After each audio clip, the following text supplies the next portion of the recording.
Good morning, everyone. We are here today in our beautiful getaway in St. Lucia, the island of St. Lucia. Mary and I built a small little getaway on St. Lucia, I would say 10 years ago, and we come down here whenever we can. There's no quarantine today in St. Lucia, so we're having a wonderful time. The surf is pounding on the white sands. And we hope that you're not distracted during this critical video by the majestic sounds of the island of St. Lucia. I feel like the Birdman of Alcatraz.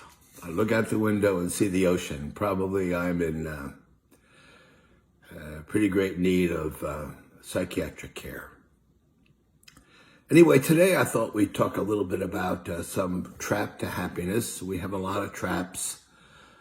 A lot of false images of happiness, maybe more false than accurate, and probably because they're short-term solutions to maybe longer-term issues. That's always a mistake when you apply the wrong solution to the wrong question or the wrong problem.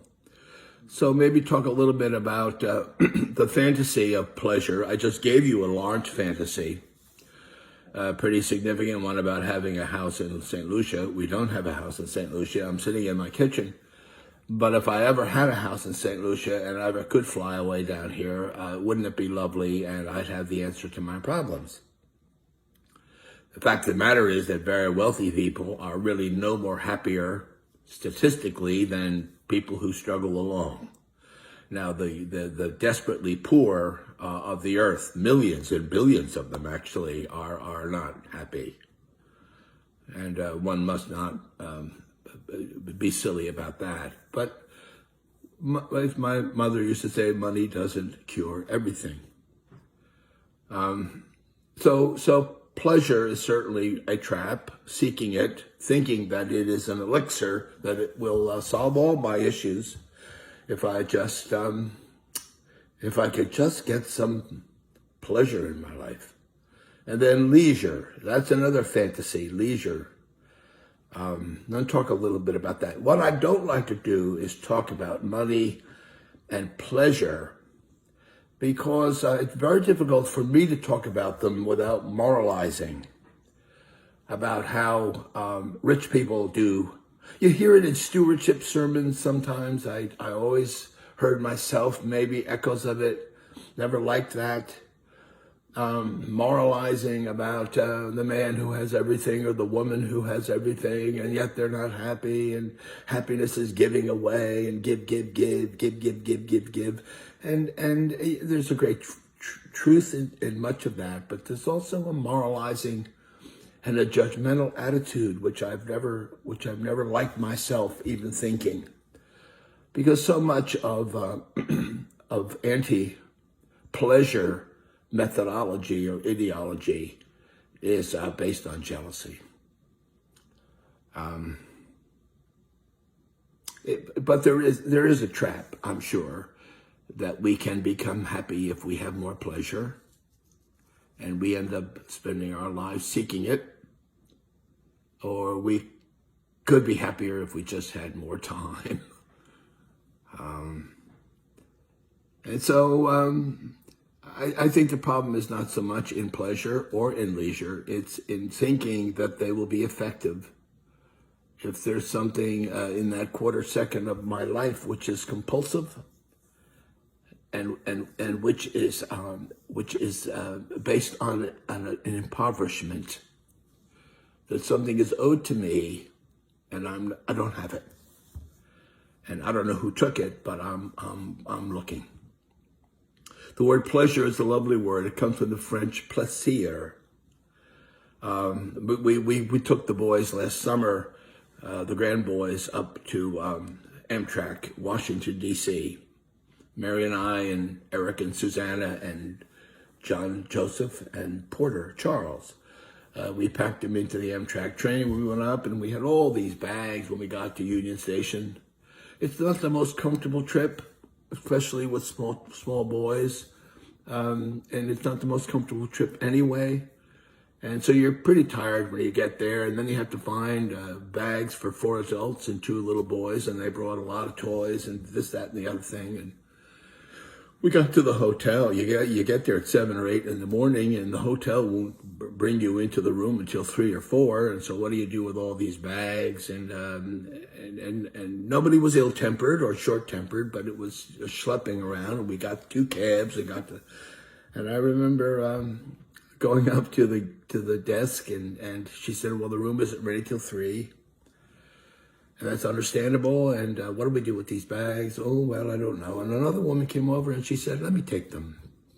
And she took them with me and into the back area and put them in a security closet and locked it. And I remember saying to her, here, may I give you this tip? And she said, no. It's my pleasure. It's my pleasure. And it's a lovely word, my pleasure. When people say that to me or you, my pleasure, my pleasure. The keys to happiness, of course, they will tell you are diversity in your life. Multi-dimensional living, you've got to have more than just your family. You do. You have to have, if you can, you have to have more than your job. And you have to work on yourself. Love the Lord your God with all your heart, soul, and mind. Love your neighbor and love yourself. All great things are in Trinity.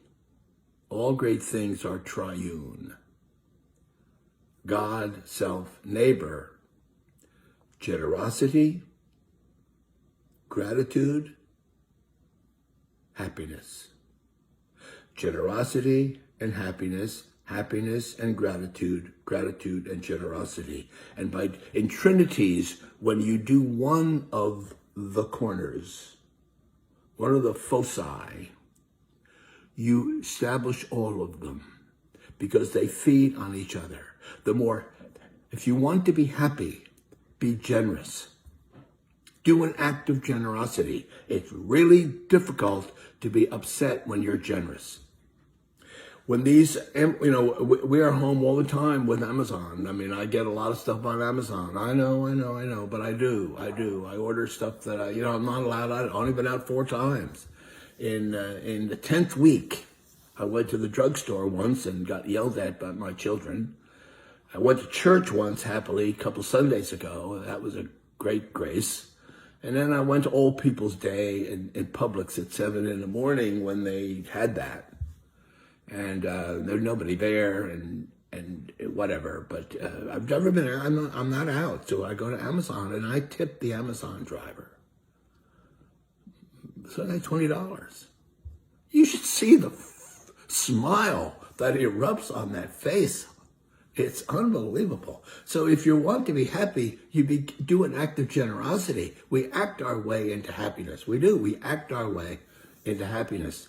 Be generous, and if you're generous, you will become more grateful. And grateful is happy, and happy is generous, and generous is grateful, and grateful is generous and happy, and it just keeps flipping around, and you become stronger.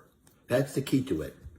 I'm convinced of it. And that gets the 1/4 second of your life emptied of compulsivity and apprehension into some kind of generous living. Oh, I love it. I do. I love it. That's what real giving can do for you. And actually, by the way, the church is one of the great institutions still in our society where we are taught a proper use of generosity. Not the only institution. Aristotle said 3 things. He had a triune too. He had a trinity. Aristotle said there was a life to live. The 3 great tasks of a human being is a life to live, someone to live it with, and work to do. When you retire as a priest, now I have a compulsivity about me, and I think some people might know that. Nobody would ever say of me, John is a pretty lazy man, and we never knew really where he was. I can probably count on the fingers of one finger times when people wondered, where's John today? Rarely. I was there at 6:30 in the morning often, and left at 8:30 at night. And I'm not proclaiming that as something that everybody ought to do, but it's what I did. I worked often very, very hard. And once you retire, you don't have that work. And you do fall into a free fall, at least I did, until I found something to do. And finding and doing something is really important for my happiness. If I don't have something to do, then I tend to become restless. So there's a life to live, someone to live it with, and work to do. A third, and a third. And Baker and Dan Baker tells you that if you concentrate your eggs in one basket, if your work is all that satisfies you, then you're going to be risky for unhappiness. It's got to be this threefold balance between life, work, my work, and the loves of my life, my family, my wife, my children. You've got to have this in some kind of balance. And you've all heard sermons. Nobody, when they die, says, gee, I wish I had spent more time in the office. You've heard that. So it's overloading one area can cause you to be unbalanced, and unbalanced is unloaded. Now, the trouble is, work is the one area of your life, that first third, which is reactive. You know, the boss is the boss. And the boss says, by the way, no overtime, and no, everyone on deck. Everyone get here at 4 a.m. And when the boss says that, very few people say, oh, wait a minute. Because you overreact to work. It's a reactive thing in your life. Unless you happen to be an artist or someone who's in charge of your work, then that's very interesting.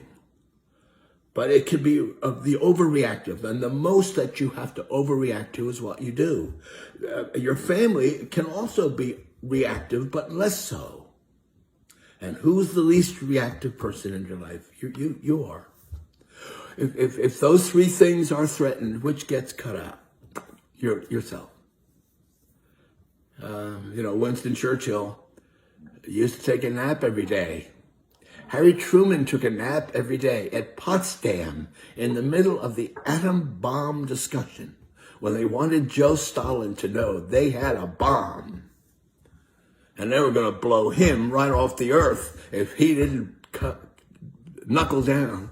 Harry Truman got up at Potsdam and said, time for my nap, and went and took a nap every day. Because he had a sense of self, others, work.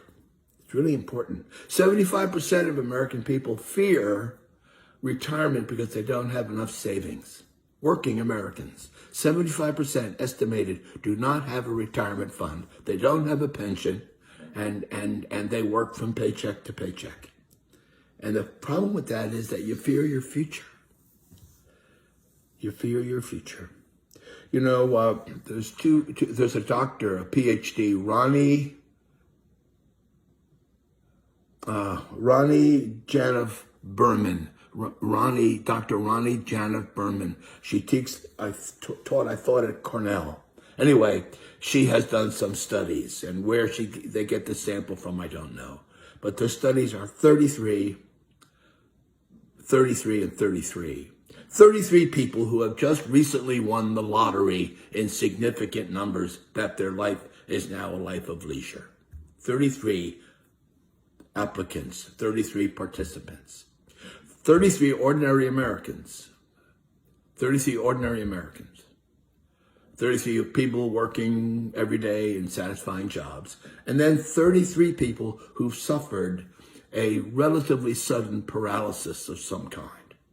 Medically, whatever. So 33. There's about 100 people doing this. And she found out over the course of the study that everyone leveled out. No group was significantly, once the trauma was over of the paralysis, once the trauma was over, and the person got stabilized mentally and spiritually, then that person was about as happy as after the euphoria of the landslide gift of money that the lottery gives you, because you put numbers together. 33, and 33. And the Americans that work from paycheck to paycheck, 33. Actually, the one person with risk, the one group with risk, were the lottery winners. Because why? They lost during the celebration of that money and the using of that money. They lost the understanding that it was the small, ordinary things in life which they no longer had to do. It's really quite astounding. When it was all over, the lottery winners, the ordinary people, and the people who suffered some kind of trauma, they were about as happy as they wanted to be. Losing joy in the ordinary things has been the trauma. If anybody had a problem, losing joy in the ordinary things. So having balance in your life, a third. Generosity, gratitude, happiness feeds generosity, gratitude, happiness feeds happiness, generosity, gratitude. It's a good thing. Well, I'm going to go out and hit the beach. Goodbye.